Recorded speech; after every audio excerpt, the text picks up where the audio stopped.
Hello book lovers. स्वागत है आप सबका आपके अपने यूट्यूब चैनल विकास ऑडियो बुक्स में, जहां पर आपको मिलती हैं बेस्ट बुक्स ऑडियो फॉर्मेट में। हमारी वीडियो कभी कभी थोड़ी लंबी हो सकती है क्योंकि हम बुक्स के कंटेंट के साथ कभी भी कॉम्प्रोमाइज़ नहीं करते हैं। अगर आप मेरे चैनल पर पहली बार आए हैं तो चैनल को सब्सक्राइब ज़रूर करें। आज हम शुरू करेंगे एक नई बुक जिसका टाइटल है the parable of the pipeline, जिसे लिखा है बर्क हेजेस ने। अगर आपको ये वीडियो पसंद आए तो इसे अपने चाहने वालों के साथ शेयर ज़रूर करें और साथ के साथ वीडियो को लाइक भी करें। बिना कोई टाइम वेस्ट किए शुरू करते हैं आज की audio book the parable of the pipeline. आप भी मिलेनियर बन सकते हैं। प्रिय पाठक, 100 साल पहले आम आदमी का मिलेनियर बनना लगभग असंभव था। 20वीं सदी के मोड़ पर जीवन शैली के इन आंकड़ों पर नज़र डालें। 1900 में अमेरिका में औसत वेतन 22 सेंट प्रति घंटा था। आम कर्मचारी हर साल 200 से 400 डॉलर के बीच कमाता था, यानी गरीबी रेखा से काफ़ी कम। सिर्फ 6% अमेरिकी हाई स्कूल पास थे। औसत जीवन काल 47 साल था। सिर्फ 14% घरों में बाथटब था। अमेरिका में कुल 8000 कारें थीं और केवल 144 मील पक्की सड़कें थीं। प्रथम विश्व युद्ध तक औसत अमेरिकी परिवार अपनी 80% आमदनी रोटी, कपड़ा और मकान की बुनियादी आवश्यकताओं पर खर्च करता था। सारांश में कहें तो 100 साल पहले बुनियादी तौर पर दो ही आर्थिक वर्ग थे, अमीर और बाकी लोग। 10 परिवारों में से केवल एक ही उच्च वर्गीय या मध्यम वर्गीय था। इसका मतलब है कि सन 1900 में अमेरिका में 90% लोग गरीब की श्रेणी में आते थे। मध्यम वर्ग अब भी वेतन से वेतन तक जी रहा है। 100 साल आगे बढ़कर 2001 तक आए। आज मीडियन पारिवारिक आय 47,000 डॉलर है। अमेरिका में जितने लोग हैं उससे ज़्यादा कारें हैं। ज़्यादातर परिवारों के पास कम से कम 2 टीवी हैं। औसत जीवन काल 75 साल है। आज आम लोगों के पास ज़्यादा डिस्पोजेबल यानी ज़रूरतों से ज़्यादा आय है, ज़्यादा खाली समय है और कैरियर के पहले से ज़्यादा विकल्प हैं। लेकिन इसके बावजूद अमेरिका के 72 मिलियन परिवारों में से ज़्यादातर एक मासिक वेतन से दूसरे मासिक वेतन तक जी रहे हैं। पारिवारिक घर, कारों और फर्नीचर को हटा दें तो औसत परिवार के पास कोई संपत्ति नहीं है, यानी कि शून्य संपत्ति। हालांकि पारिवारिक आमदनी बढ़ी है, लेकिन पारिवारिक कर्ज और काम के घंटे भी बढ़ गए हैं। इस तस्वीर में क्या गलत या गड़बड़ है? क्या आप गलत सिस्टम में काम कर रहे हैं? इसमें गड़बड़ यह है कि बहुत सारे लोग गलत योजना पर चल रहे हैं। वे गलत सिस्टम से जुड़ गए हैं और उनके पास इस बात की बुनियादी समझ नहीं है कि दौलत कैसे बनाई और जोड़ी जाती है। मैं एक साहसिक कथन कहने जा रहा हूँ जिससे आपको सदमा लग सकता है, लेकिन यह पूरी तरह सच है। 16 आने सच है। सुनने के लिए तैयार हैं? लाग लपेट के बिना सीधा सीधा कहता हूँ, हकीकत यह है कि आज मिलेनियर बनना संयोग का नहीं, चयन का मामला है। जी हाँ, आपने सही सुना। आज मध्यम वर्गीय आय कमाने वाला हर व्यक्ति मिलेनियर बन सकता है। असंभव? कतई नहीं। दरअसल यह काफ़ी आसान है। आज अगर आप मिलेनियर बनना चाहते हैं तो आपको बस ये 3 कदम उठाने की ज़रूरत है। पहला, यह समझे कि दौलत कैसे बनाई और जोड़ी जाती है। दूसरा, दौलत बनाने के आजमाए हुए सिस्टम की नकल करें। और नंबर 3, यह काम निरंतर करते रहें।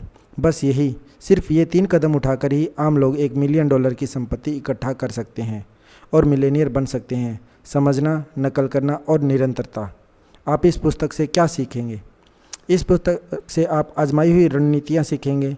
इन रणनीतियों का इस्तेमाल करके आम लोग अपने तथा अपने परिवार के लिए सच्ची वित्तीय स्वतंत्रता हासिल कर सकते हैं। इन रणनीतियों पर अमल करना आसान है। ये समय के इम्तिहान में भी खरी उतरी हैं और इनकी बदौलत पिछले 50 सालों में लाखों लोग मिलेनियर बने हैं। दोस्तों, मिलेनियर बनना अब खुशकिस्मती पर निर्भर नहीं करता है। यह तो सिर्फ सीखने और दौलत बनाने की आजमाई हुई रणनीतियों की अनुसरण करने पर निर्भर करता है।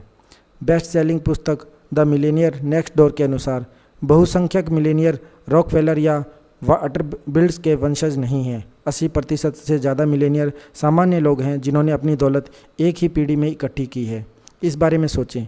80% से ज़्यादा मिलेनियर सामान्य लोग हैं। यह आंकड़ा मेरी कही हुई बात को साबित करता है कि आज मिलेनियर बनना संयोग का नहीं बल्कि चयन का मामला है।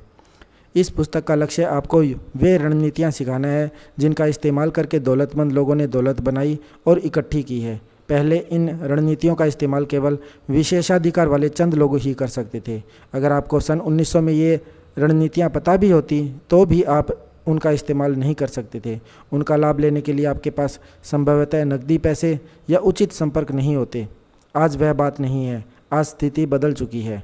आज बेहतर प्रौद्योगिकी की बदौलत, मध्यम वर्गीय वेतन बढ़ने की बदौलत और ई कंपाउंडिंग यानी ई चक्रवर्ती नामक नवाचारी बिजनेस मॉडल की बदौलत हाई स्कूल या उससे ज़्यादा की शिक्षा वाला लगभग कोई भी मध्यम वर्गीय व्यक्ति अपने धन, समय और संबंधों की लीवरेजिंग करके व्यक्तिगत व वित्तीय स्वतंत्रता हासिल कर सकता है।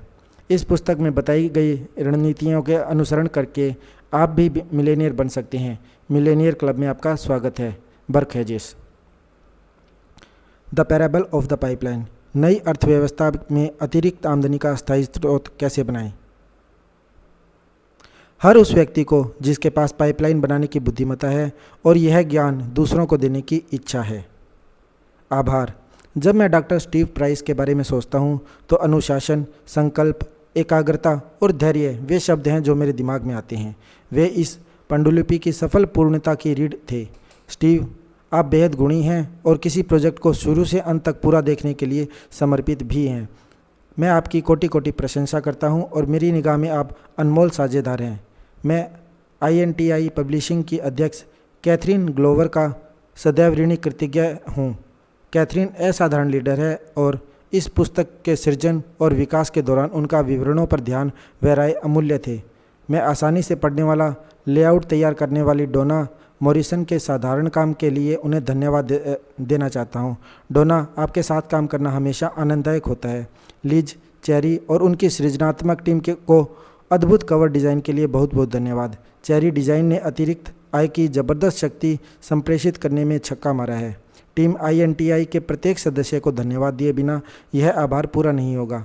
सैंडी लॉर्जन INT के कामकाज को किसी स्विस घड़ी की तरह चलाती हैं। डी गैरेंड ने उद्योग की 5 सबसे अच्छी वेबसाइट बनाई हैं तथा उनका प्रबंधन करते हैं। सिंडी होज न सिर्फ वेयरहाउस को कार्य कुशलता से चलाती हैं बल्कि यह काम हमेशा मुस्कुरा कर करती हैं।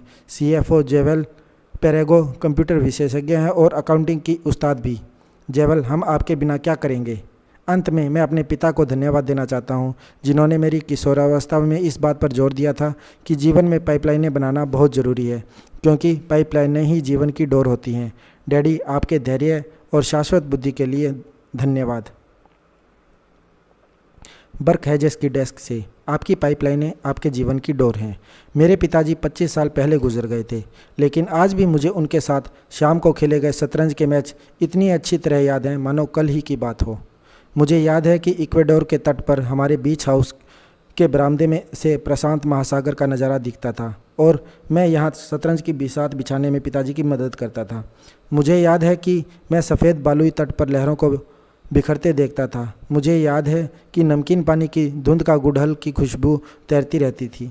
मुझे याद है कि नरम पीले सूरज को भूरे क्षितिज के नीचे डूबते देखता था। हम अंधेरा होने तक शतरंज खेलते थे। पिताजी बोलते थे, मैं सुनता था। मुझे याद है क्षितिज को निहारते वक्त उन्होंने कई बार यह वाक्य बोला था, कभी किसी चीज़ को स्थायी मानकर न चलें। एक ही दिन में राजा से रंक, कभी किसी चीज़ को स्थायी मानकर न चलें। पिताजी 1959 का जिक्र कर रहे थे जब कास्त्रो ने क्यूबा पर कब्जा किया था। इस क्रांति से पहले पिताजी क्यूबा के सबसे अमीर लोगों में गिने जाते थे। टाइम पत्रिका के एक लेख के अनुसार पिताजी की नेटवर्थ $20 मिलियन से ज़्यादा थी, जो आज के डॉलरों में कम से कम $200 मिलियन होगी। वे 12 अलग अलग व्यवसायों के मालिक थे, जिनमें कपास की मिल, रिटेल स्टोर, टेक्सटाइल मिल, रसायन बनाने वाला कारखाना और कमर्शियल रियल एस्टेट शामिल थे। जब कास्त्रो ने सत्ता हथिया ली तो मेरे माता पिता खाली हाथ कोरे कपड़ों में भागकर जमैका पहुँचे। कास्त्रो ने पिताजी के व्यवसाय और बैंक खातों को जब्त कर लिया। साम्यवादियों का कहना था कि यह लोगों के खिलाफ अपराध की सज़ा है। पिताजी का एकमात्र अपराध यह था कि वे सफल थे और फिर उस सफलता को स्थायी मानकर चले थे।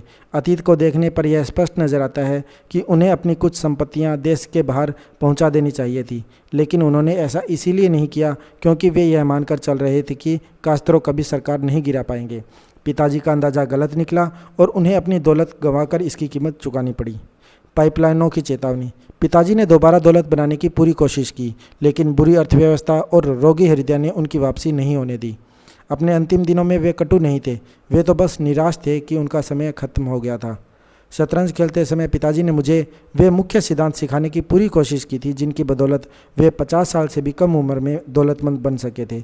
पिताजी अक्सर अपने खुद के व्यवसाय के मालिक बनने के महत्व पर उपदेश देते थे। स्वामित्व का मतलब है स्वतंत्रता और नियंत्रण। पिताजी मानते थे कि आपके पास जितने ज़्यादा व्यवसाय होते हैं उतना ही अच्छा रहता है। वे कहा करते थे, आपकी पाइपलाइनें आपके जीवन की डोर हैं। मैंने पिताजी की नसीहत को दिल में उतार लिया। मैंने अपना पहला व्यवसाय 25 साल की उम्र में ही शुरू कर दिया था। आज मैं तीव्र विकास करने वाले कई व्यवसायों का मालिक हूँ। विडंबना देखिए, मेरी एक कंपनी इक्विबोर पाइपलाइन व्यवसाय में है। सचमुच, इक्विबोर ज़मीन के नीचे पाइपलाइन बिछाती है। इन पाइपों का इस्तेमाल पुरानी अर्थव्यवस्था की यूटिलिटी कंपनियां गैस और पानी की पाइपलाइनों की सुरक्षा के लिए करती हैं। नई अर्थव्यवस्था की टेलीकॉम कंपनियां इन पाइपों का इस्तेमाल अपने फाइबर ऑप्टिकल केबलों के लिए करती हैं, जो भविष्य की पाइपलाइनें हैं। मेरे अमीर डैडी और उनके अमीर डैडी। पिताजी विविधता में बहुत विश्वास करते थे, इसीलिए उनके 12 अलग अलग तरह के व्यवसाय थे। अगर आपके पास सिर्फ एक ही पाइपलाइन है तो आपके पास जीवन की एक ही डोर है। वे शतरंज में मेरे मोहरों को पीटते हुए कहते थे कि आपके पास जितनी ज़्यादा पाइपलाइनें होती हैं उतना ही बेहतर है। कुछ महीने पहले मैंने रॉबर्ट कियोसाकी का एक ऑडियो टेप देखा था, what my rich dad taught me about investing. इसमें कियोसाकी ने 2 युवकों की छोटी सी कहानी बताई थी। इन युवकों को 1 मील दूर की झील से उनके गांव तक पानी पहुंचाने की नौकरी मिली। पानी ले जाने के लिए एक युवक ने बाल्टियों का इस्तेमाल किया, दूसरे युवक ने पाइपलाइन बना ली। लंबे समय में पाइपलाइन बनाने वाला व्यक्ति बाल्टी ढोने वाले युवक से ज़्यादा सफल हुआ। कियोसाकी का ऑडियो सुनकर मुझे वे सबक याद आ गए जो पिताजी ने मुझे 25 साल पहले सिखाए थे।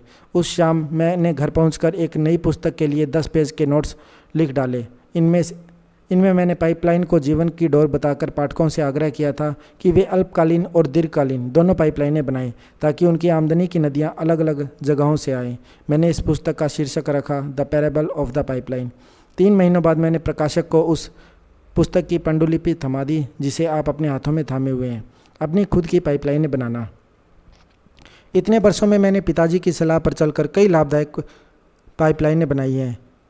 उनकी तरह मैं 12 व्यवसायों का मालिक तो नहीं हूँ, न ही उनकी तरह मेरी नेटवर्थ अब तक $20 मिलियन हुई है, लेकिन मैं इस दिशा में काम कर रहा हूँ। पाइपलाइनें लोगों की जेब में पैसा पहुँचाकर उनके जीवन से चिंता को दूर करने के लिए बनाई गई हैं, लेकिन सबसे बढ़कर पाइपलाइनें इसीलिए बनाई गई हैं ताकि लोगों को व्यक्तिगत और वित्तीय स्वतंत्रता तथा आजीवन सुरक्षा मिल सके। संक्षेप में, पाइपलाइनें जीवन की डोर हैं। एक तानाशाह ने मेरे पिता की जीवन की डोरों को छीन लिया था और वे इससे कभी उबर नहीं पाए। अमेरिका में लोगों को वरदान मिला है, हमारे जीवन की डोर कभी कोई तानाशाह नहीं छीन सकता, सिर्फ हम ही खुद से जीवन की डोर छीन सकते हैं। कैसे? उन्हें बनाने के कदम नहीं उठाकर। मेरे पिताजी के जीवन से सबक लें, यह मानकर न चलें कि आने वाला कल भी आज जैसा ही होगा, क्योंकि यह नहीं होगा। एकमात्र सुरक्षा पाइपलाइन की सुरक्षा है। मैं आपसे आग्रह करता हूं कि आप आज ही अपनी पाइपलाइनें बनाना शुरू कर दें ताकि आने वाले कल में आपके पास आपके जीवन की डोर रहे। प्रस्तावना: 1801 मध्य इटली की घाटी। यह सन 1801 की बात है। इटली के एक छोटे से गांव में पाब्लो और ब्रूनो नाम के 2 महत्वाकांक्षी युवा कजिन अगल बगल में रहते थे। दोनों पक्के दोस्त थे और बड़े सपने देखते थे। वे लगातार बातें करते थे कि किसी दिन किसी न किसी तरह वे गांव के सबसे अमीर आदमी बन जाएंगे। दोनों ही प्रतिभाशाली थे और मेहनती भी थे। उन्हें तो बस एक अवसर की ज़रूरत थी। एक दिन उन्हें यह अवसर मिल गया। गांव वालों ने 2 आदमियों को नियुक्त करने का निर्णय लिया जो नज़दीक की नदी से जाकर पानी लाकर शहर के चौक के हौज में डालें। यह नौकरी पाब्लो और ब्रूनो को मिल गई। दोनों ने एक एक बाल्टी पकड़ी और नदी की तरफ चल दिए। शाम तक उन्होंने शहर के हौज को लबालब भर दिया। गांव के मुखिया ने उन्हें पानी की हर बाल्टी के लिए 1 पैनी का भुगतान किया। हमारा सपना सच हो गया, ब्रूनो चिल्लाया। मुझे अपनी खुशकिस्मती पर यकीन नहीं हो रहा, लेकिन पाब्लो को इतना यकीन नहीं था। भारी बाल्टियां ढोने की वजह से उसकी पीठ में दर्द हो रहा था और उसके हाथों में छाले पड़ गए थे। अगली सुबह फिर उन्हें ढोने की बात सोचकर ही उसे दहशत हो रही थी। उसने संकल्प किया कि वह नदी से गांव तक पानी लाने का कोई ज़्यादा अच्छा उपाय सोचेगा। पाब्लो बना पाइपलाइन पुरुष। जब वे दोनों अगली सुबह अपनी अपनी बाल्टियां उठाकर नदी की तरफ जाने लगे तो पाब्लो ने कहा, ब्रूनो, मेरे पास एक योजना है। चंद सिक्कों के बदले मैं दिन भर बाल्टियां ढोने के बजाय क्यों ना हम नदी से गांव तक पाइपलाइन बना लें। ब्रूनो चलते चलते एकदम रुक गया। पाइपलाइन? ऐसा किसने सुना है? ब्रूनो चिल्लाया। पाब्लो, हमारे पास एक बेहतरीन नौकरी है। मैं एक दिन में 100 बाल्टियाँ उठा सकता हूँ। 1 बाल्टी के बदले 1 पैनी मिलती है, यानी दिन भर में मैं $1, यानी मैं धन्ना सेठ हूँ। सप्ताह भर में मैं जूतों की नई जोड़ी खरीद सकता हूँ, महीने भर में गाय खरीद सकता हूँ, 6 महीनों में एक नई झोपड़ी बना सकता हूँ। हमारे पास इस शहर की सबसे बढ़िया नौकरी है और देखो हमें वीकेंड पर छुट्टी भी मिलती है और हर साल 2 सप्ताह की सवैतनिक वैकेशन भी मिलती है। हम जिंदगी के लिए सही जगह पर पहुंच चुके हैं। अपनी पाइपलाइन के इरादे को दिमाग से निकाल दो। लेकिन पाब्लो इतनी जल्दी हतोत्साहित होने वाला नहीं था। उसने अपने पक्के दोस्त को पाइपलाइन की योजना धैर्य से समझाई। पाब्लो दिन के आधे हिस्से में बाल्टी ढोने का काम करेगा और दिन के बाकी आधे हिस्से में तथा वीकेंड में अपनी पाइपलाइन बनाएगा। पाब्लो जानता था कि पथरीली ज़मीन में नाली खोदने में बहुत मेहनत लगेगी। चूंकि उसे ढोई गई बाल्टियों की संख्या में के हिसाब से वेतन मिल रहा था, इसीलिए वह जानता था कि उसकी आमदनी पहले पहल कम हो जाएगी। वह यह भी जानता था कि उसकी पाइपलाइन से अच्छा मुनाफा होने में 1 या 2 साल लग जाएंगे। ब्रूनो नहीं माना, लेकिन पाब्लो को अपने सपने पर पूरा विश्वास था, इसीलिए वह अपनी योजना पर अमल करने में जुट गया। पाइपलाइन की प्रगति। ब्रूनो और बाकी गांव वाले पाब्लो की हंसी उड़ाने लगे। वे उसे मजाक में पाब्लो पाइपलाइन पुरुष कहते थे। ब्रूनो पाब्लो से दोगुना काम कर रहा था, इसीलिए वह लगभग दोगुने पैसे भी कमा रहा था। वह अपनी नई खरीदी चीज़ों की शान झाड़ता रहता था। उसने चमड़े की एक काठी वाला एक गधा खरीद लिया था जो उसकी नई 2 मंजिला झोपड़ी के बाहर खड़ा रहता था। उसने नए कपड़े खरीदे। वह सराय में लजीज भोजन करने लगा। गांव वाले उसे मिस्टर ब्रूनो कहते थे और जब वह शराब खाने में मौजूद सभी लोगों को अपनी तरफ से एक गिलास शराब पिलाता था तो वे सभी उसकी तारीफ़ों के पुल बांधते थे और उसके मजाक पर जमकर हंसते थे। छोटे काम यानी बड़े परिणाम। जब ब्रूनो शाम को और वीकेंड में अपने जालीदार झूले में लेटा रहता था, तब पाब्लो अपनी पाइपलाइन खोदता रहता था। पहले कुछ महीनों में तो पाब्लो की मेहनत का कोई फल नहीं दिख रहा था। काम मुश्किल था, ब्रूनो के काम से भी ज़्यादा मुश्किल, क्योंकि पाब्लो शाम को और वीकेंड में भी काम कर रहा था। लेकिन पाब्लो खुद को बार बार याद दिलाता रहा कि कल के सपने के लिए आज के त्याग से ही साकार होते हैं। हर दिन वह खुदाई करता रहा, एक बार में 1 इंच, एक इंच करके। यह बहुत आसान है। पथरीली ज़मीन पर कुदाली चलाते समय वह खुद से बोलता रहा। 1 इंच 1 फुट में बदल गए, फिर 10 फुट में, फिर 20 और फिर 100। अल्पकालीन कष्ट का मतलब है दीर्घकालीन लाभ। यह खुद को याद दिलाता था। जब वह दिन भर काम करने के बाद थका मांदा अपनी सामान्य झोंपड़ी में घुसता था, वह अपनी सफलता को मापने के लिए हर दिन के लक्ष्य तय करता था और देखता था कि वे पूरे हुए या नहीं। वह हर बात जानता था कि आगे चलकर उसे अपने प्रयासों की तुलना में बहुत ज़्यादा पुरस्कार मिलने वाले हैं। अपनी निगाह पुरस्कार पर रखो, उसने बार बार दोहराया जब वह गांव के शराब खाने से आती हंसी की आवाज़ें सुनते हुए सो गया। अपनी निगाह पुरस्कार पर रखें। नीचे वाला पलड़ा ऊपर पहुंच जाता है। दिन महीनों में बदल गए। एक दिन पाब्लो को इस बात का एहसास हुआ कि उसकी पाइपलाइन आधी पूरी हो गई थी। इसका मतलब यह था कि उसने अपनी बाल्टियां भरने के लिए अब सिर्फ आधी दूरी ही पैदल चलना होगा। बचने वाले समय को भी पाब्लो ने अपनी पाइपलाइन का काम करने में लगा दिया। पाइपलाइन पूरी होने की तारीख तेज़ी से और ज़्यादा तेज़ी से करीब आ रही थी। पाइपलाइन बनाने के बीच आराम करते समय पाब्लो अपने पुराने दोस्त ब्रूनो को बाल्टियाँ उठाते देखता था। ब्रूनो के कंधे अब काफ़ी झुक गए थे। वह दर्द में झुका हुआ था और हर दिन हमाली करने की वजह से उसकी चाल धीमी हो गई थी। अब ब्रूनो नाराज़ और खिन्न था। वह इस बात से चिढ़ रहा था कि वह हर दिन बाल्टियां ढोने के लिए अभिशप्त है जिंदगी भर। अब वह अपने जालीदार झूले में कम समय बिताता था और शराब खाने में ज़्यादा समय बिताता था। शराब खाने में लोग ब्रूनो को आता देखकर फुसफुसाते थे, लो ब्रूनो बाल्टी वाला आ गया है। फिर जब शहर का अव्वल शराबी ब्रूनो की झुकी हुई मुद्रा और पैर घसीटकर चलने वाली चाल की नकल करता था तो सभी लोग खी करने लगते थे। अब ब्रूनो सबको अपनी तरफ से 1 गिलास शराब नहीं पिलाता था, न ही वह चुटकुले सुनाता था। अब तो वह खाली बोतलों से भरे अंधेरे कोने में अकेले बैठना पसंद करता था। आखिरकार पाब्लो का बड़ा दिन आ गया। पाइपलाइन पूरी हुई और गांव वालों ने आसपास भीड़ लगा ली। जब पानी पाइपलाइन से बहता हुआ गांव के हौज में आ गया। अब गांव के पास ताज़े पानी की स्थायी आपूर्ति हो चुकी थी, इसीलिए आसपास के इलाके में भी लोग भी उस गांव में आकर बसने लगे और इसका विकास हुआ तथा यह समृद्ध हुआ। एक बार जब पाइपलाइन पूरी हो गई तो पाब्लो का बाल्टियाँ ढोकर पानी लाने की कोई ज़रूरत नहीं रह गई थी। पानी बहता रहता था, चाहे वह काम करे या न करे। यह तब भी बहता था जब वह खाना खाता था, यह तब भी बहता था जब वह सोता था, यह वीकेंड पर भी बहता रहता था जब वह खेलता था। गांव में जितना ज़्यादा पानी बहकर आता था उतना ही ज़्यादा पैसा बहकर पाब्लो की जेब में आ जाता था। पाइपलाइन वाला पाब्लो अब चमत्कारी पाब्लो के नाम से मशहूर हो गया। नेताओं ने उसकी दूरदृष्टि की प्रशंसा की और उससे मेयर का चुनाव लड़ने के लिए कहा। लेकिन पाब्लो समझता था कि उसने जो किया है वह चमत्कार नहीं था, यह तो एक बहुत बड़े सपने का सिर्फ पहला चरण था। देखिए, पाब्लो के पास ऐसी योजनाएं थी जो उसके गांव से बहुत आगे तक जाती थी। पाब्लो की योजना पूरे संसार में पाइपलाइनें बनाने की थी। मदद के लिए अपने पुराने मित्र को नियुक्त करना। पाइपलाइन आने की वजह से ब्रूनो बाल्टी वाले का काम ठप हो गया था। पाब्लो को दुख होता था जब वह अपने पुराने दोस्त को शराब खाने में मुफ्त शराब के लिए भीख मांगते देखता था। इसीलिए पाब्लो ने ब्रूनो के साथ एक मुलाकात तय की। ब्रूनो, मैं यहाँ तुम्हारी मदद मांगने आया हूँ। ब्रूनो ने अपने झुके हुए कंधे सीधे करते किए और उसकी काली आंखें सिकुड़ गई। उसने फुफकारते हुए कहा, मेरा मजाक मत उड़ाओ। पाब्लो ने कहा, मैं यहाँ शान झाड़ने नहीं आया हूँ, मैं तो तुम्हें एक बेहतरीन कारोबारी अवसर देने आया हूँ। मेरी पहली पाइपलाइन पूरी करने में मुझे 2 साल से ज़्यादा लग गए, लेकिन इन 2 सालों में मैंने बहुत कुछ सीखा है। मैं जानता हूँ कि किन औजारों का इस्तेमाल करना है, कहाँ खोदना है, कैसे पाइपलाइन बिछाना है, और रास्ते में चलते चलते मैंने नोट्स भी लिए हैं और एक ऐसा सिस्टम तैयार किया है जिससे मैं एक और पाइपलाइन बना सकता हूँ, और फिर एक और फिर एक और। मैं अकेला ही 1 साल में एक पाइपलाइन बना सकता हूँ, लेकिन यह मेरे समय का सर्वश्रेष्ठ उपयोग नहीं होगा। मेरी योजना यह है कि मैं तुम्हें और दूसरों को यह सिखा दूँ कि पाइपलाइन कैसे बनानी है, और इसके बाद तुम दूसरों को सिखाना, और हम में से हर व्यक्ति दूसरों को सिखाएगा जब तक कि इस इलाके के हर गांव में पाइपलाइन न पहुंच जाए, फिर देश के हर गांव में एक पाइपलाइन न पहुंच जाए, और अंततः पूरे संसार के हर गांव में एक पाइपलाइन न पहुंच जाए। जरा सोचो पाब्लो। पाब्लो ने आगे कहा, हम उन पाइपलाइनों से गुजरने वाले 1 गैलन पानी के बदले से थोड़े से पैसे ले सकते हैं। पाइपलाइनों से जितना ज़्यादा पानी बहेगा, हमारी जेब में उतनी ज़्यादा पैसा बहकर आ जाएगा।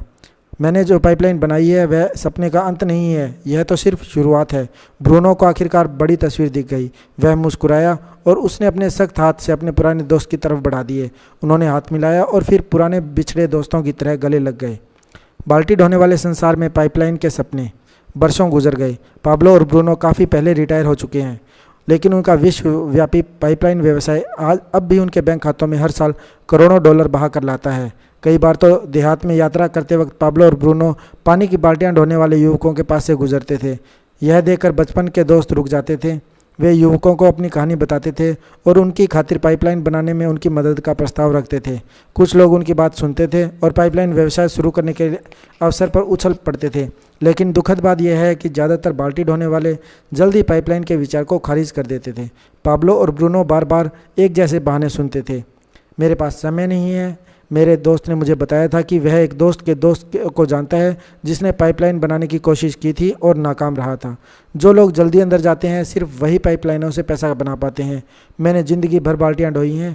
मैं तो जो जानता हूँ वही करता रहूँगा। मैं कुछ लोगों को जानता हूँ जिनका पैसा पाइपलाइन घोटाले में डूब गया था। मैं तो यह हरगिज़ नहीं करूँगा। इतने सारे लोगों में भविष्य दृष्टि का अभाव था। यह देखकर पाब्लो और ब्रूनो दुखी हो जाते थे, लेकिन दोनों दोस्त बाद में इस तथ्य को स्वीकार कर लेते थे कि वे बाल्टियां ढोने वाले संसार में रहते हैं। इसीलिए बहुत कम लोग ही पाइपलाइन के सपने देखने की हिम्मत कर सकते हैं। खंड 1, हम बाल्टी ढोने वाले संसार में रहते हैं। चैप्टर 1, आप कौन हैं, बाल्टी ढोने वाले हम्माल या पाइपलाइन निर्माता? ब्रूनो, मेरे पास एक योजना है। जब अगली सुबह वे दोनों अपनी बाल्टी लेकर नदी से पानी लाने के लिए चले तो पाब्लो ने कहा, चंद सिक्कों के बदले में दिन भर बाल्टियां ढोने के बजाय हम नदी से गांव तक पाइपलाइन क्यों न बना लें? ब्रूनो चलते चलते रुक गया। पाइपलाइन? ऐसा किसने सुना है? ब्रूनो चिल्लाया। The parable of the pipeline से। आप कौन हैं, बाल्टी ढोने वाले हम्माल या पाइपलाइन के निर्माता? क्या आपको सिर्फ तभी पैसे मिलते हैं जब आप खुद जाकर काम करते हैं, बाल्टी वाले हम्माल ब्रूनो की तरह, या फिर आप एक बार काम करते हैं और उसके बदले आपको बार बार पैसे मिलते हैं, पाइपलाइन निर्माता पाब्लो की तरह? अगर आप ज़्यादातर लोगों जैसे हैं तो आप बाल्टी ढोने वाले योजना पर काम कर रहे हैं। मैं इसे समय के बदले पैसे का जाल कहता हूँ। आप समीकरण जानते हैं। 1 घंटे के काम के बदले 1 घंटे का भुगतान, 1 महीने के काम के बदले 1 महीने का भुगतान, 1 साल के बदले 1 साल का भुगतान। जाना पहचाना सा लगता है। समय के बदले पैसे का जाल। बाल्टी ढोने के साथ समस्या यह है कि जब बाल्टी ढोना बंद हो जाता है तो पैसा आना भी बंद हो जाता है, जिसका मतलब यह है कि सुरक्षित नौकरी या सपनों की नौकरी सिर्फ एक मुगालता है। बाल्टियां ढोने का अंदरूनी खतरा यह है कि आमदनी निरंतर नहीं, अस्थायी होती है। अगर ब्रूनो किसी दिन सुबह उठे और उसकी पीठ अकड़ी हुई हो और वह बिस्तर से न उठ पाए तो वह उस दिन कितने पैसे कमाएगा? 0। कोई काम नहीं तो कोई दाम नहीं। यही बाल्टी ढोने वाले हर नौकरी में होता है। एक बार जब बाल्टी ढोने वाले अपने मेडिकल छुट्टियां और वैकेशन की छुट्टियों का इस्तेमाल कर लेते हैं तो उसके बाद अगर वे बाल्टियां नहीं ढोएंगे तो उन्हें वेतन का चेक नहीं मिलेगा। गणित बहुत सरल है। कोई बाल्टी नहीं तो कोई भुगतान नहीं। दंत चिकित्सक अब बाल्टियां नहीं ढो सकती। यहाँ असल जीवन का एक उदाहरण है। मेरी पुरानी दंत चिकित्सक वह सबसे अच्छी दंत चिकित्सक थी जिसके पास मैं कभी गया था। वह बेहद पेशेवर थी, इलाज का बहुत कुशल तरीका था, बेहतरीन व्यक्तित्व था, बेहतरीन तकनीशियन थी। हर बार इलाज लगभग दर्द रहित होता था। इसके अलावा वह अपने काम से प्यार करती थी और अपने काम के घंटे खुद तय करती थी। उसका क्लिनिक सप्ताह में केवल 3 ही दिन खुलता था ताकि वह अपने परिवार के साथ 4 दिनों का वीकेंड बिता सके। वह जिस काम से प्यार करती थी उसे सप्ताह में 3 दिन करके वह साल में भर में $1 लाख से ज़्यादा कमा लेती थी। यह बाल्टी ढोने वाली हमालों के सपनों की नौकरी थी, बशर्ते ऐसी कोई चीज़ कभी हो नहीं सकती। एक समस्या, 40 साल की उम्र से पहले उसके हाथों में गठिया रोग हो गया, जिस वजह से वह दंत चिकित्सक की नौकरी नहीं कर सकती थी। आज वह एक स्थानीय यूनिवर्सिटी में पढ़ाती है और दंत चिकित्सक के रूप में जितना कमाती थी उसका सिर्फ 1/3 ही कमा रही है। इससे उसका कोई दोष नहीं है, लेकिन उसके सपनों की नौकरी अब गायब हो गई थी। अब क्या आप समझ सकते हैं कि मैं यह बात क्यों कहना चाहता हूं कि बाल्टी ढोने वाले सुरक्षित नौकरी जैसी कोई चीज़ नहीं होती। क्या आप देख सकते हैं कि बाल्टी ढोने वाले लोग कितने असुरक्षित हैं। समय के बदले पैसे के जाल में समस्या यह है कि अगर आप समय नहीं बेच सकते तो आपको पैसा भी नहीं मिलता है। पाइपलाइन निर्माता पाब्लो ने बाल्टी की सीमाओं को जल्द ही पहचान लिया था और वह एक ऐसा सिस्टम बनाने निकला जिसकी मदद से उसे पैसे मिलते रहें, चाहे वह आगे चलकर काम करे या समय लगाए या ना लगाए। पाब्लो समझता था कि बाल्टी ढोने के साथ काम करने में कोई सुरक्षा नहीं है। वह यह बात समझता था कि पाइपलाइन आपके जीवन की डोर है। अगर आप समय नहीं दे पाए तो आपके साथ क्या होगा? आपके बारे में आप क्या करेंगे अगर आपकी आमदनी कल रुक जाए? क्या होगा अगर आपको छंटनी हो जाए? क्या होगा अगर आप बीमार पड़ जाएं और आप अपाहिज हो जाएं या बाल्टियां न ढो पाएं? क्या होगा अगर कोई आपातकालीन बीमारी आपकी बचत खा जाए? क्या होगा अगर आप भविष्य के लिए रखी जमा पूंजी रातों रात गायब हो जाए? अगर आपकी आमदनी कल रुक जाती है तो आप कितने लंबे समय तक अपने हाउस लोन की किस्तें चुका सकते हैं, अपनी कार की किस्त चुका सकते हैं या अपने बच्चों की पढ़ाई का खर्च उठा सकते हैं? 6 महीने, 3 महीने, 3 सप्ताह? यदि विपत्ति हमला करती है तो क्या आपके पास जीवन की वह डोर है जो आपको और आपके परिवार की रक्षा करेगी, या फिर आप इस मुगालते में जी रहे हैं कि बाल्टी ढोने वाला काम बगैर रुके तब तक चलता रहेगा जब तक आपको आमदनी की ज़रूरत होगी? चाहे आप झाड़ू वाला काम करते हो, कलम कागज़ वाला काम करते हो या पेशेवर काम करते हो, आप समय की 1 इकाई खर्च करके पैसे की 1 इकाई प्राप्त कर रहे हैं। इसमें सुरक्षा कहाँ है? पाइपलाइन तब भी पैसे देती है जब आप खेलते हैं। जैसा पाब्लो ने कहा था कि कोई बेहतरीन तरीका होना चाहिए, सौभाग्य से बेहतर तरीका है। इसे पाइपलाइन आमदनी, निरंतर अतिरिक्त आय कहा जाता है, जो हमेशा मिलती रहती है, चाहे आप समय दें या न दें। सच्ची सुरक्षा पाने का एकमात्र तरीका वही है जो पाब्लो ने किया था। जब आप बाल्टियाँ ढो रहे हो तभी एक पाइपलाइन बना लें। पाइपलाइनें जीवन की डोर हैं क्योंकि वे लोगों को पैसे की खातिर समय बेचने के जाल से आज़ाद करती हैं। पाइपलाइन बनाते समय आप एक बार काम करते हैं, लेकिन उस काम के बदले में आपको बार बार पैसे मिलते रहते हैं। पाइपलाइनें हर समय खुली रहती हैं, यानी 24/7 365 दिन। इसका मतलब यह है कि पाइपलाइनें आपको आपकी जेब में तब भी पैसा डालती हैं जब आप सोए हों, या जब आप खेल रहे हों, या जब आप रिटायर हो चुके हों, या जब आप बीमार हों, अपाहिज हों और काम न कर सकते हों, या अल्पकालीन स्थितियों में। यह अतिरिक्त आमदनी की शक्ति है। इसीलिए मैं कहता हूं कि आपकी पाइपलाइनें आपके जीवन की डोर हैं।